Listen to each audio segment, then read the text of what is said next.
A man's friendships are one of the best measures of his worth. We can allow satellites, planets, suns, universe, nay whole systems of universe, to be governed by laws, but the smallest insect, we wish to be created at once by special act. I see no good reasons why the views given in this volume should shock the religious views of anyone. False facts are highly injurious to the progress of science, for they often endure long, but false views, if supported by some evidence, do little harm, for everyone takes a salutary pleasure in proving their falseness. A man who dares to waste 1 hour of time has not discovered the value of life. Ignorance more frequently begets confidence than does knowledge. Man tends to increase at a greater rate than his means of subsistence. The love for all living creatures is the most noble attribute of man. If the misery of our poor be caused not by the laws of nature, but by our institutions, great is our sin. I cannot persuade myself that a beneficent and omnipotent God would have designedly created parasitic wasps with the express intention of their feeding within the living bodies of caterpillars. It is not the strongest of the species that survives, nor the most intelligent that survives. It is the one that is the most adaptable to change. There is grandeur in this view of life, with its several powers, having been originally breathed by the Creator into a few forms or into one. If I had my life to live over again, I would have made a rule to read some poetry and listen to some music at least once every week.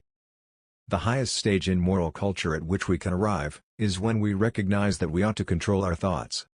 The young and the old of widely different races, both with man and animals, express the same state of mind by the same movements.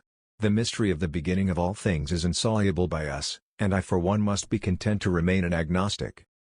A mathematician is a blind man in a dark room looking for a black cat which isn't there. In the long history of humankind, and animal kind, too, those who learn to collaborate and improvise most effectively have prevailed. The more one thinks, the more one feels the hopeless immensity of man's ignorance. Blushing is the most peculiar and most human of all expressions.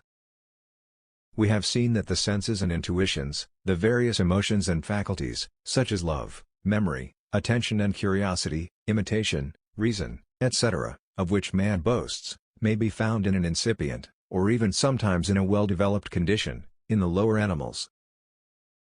Building a better mousetrap merely results in smarter mice. A moral being is one who is capable of reflecting on his past actions and their motives, of approving of some and disapproving of others.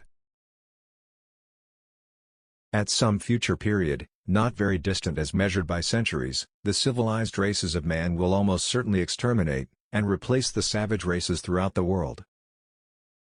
The world will not be inherited by the strongest, it will be inherited by those most able to change. Man scans with scrupulous care the character and pedigree of his horses, cattle, and dogs before he matches them, but when he comes to his own marriage he rarely, or never, takes any such care.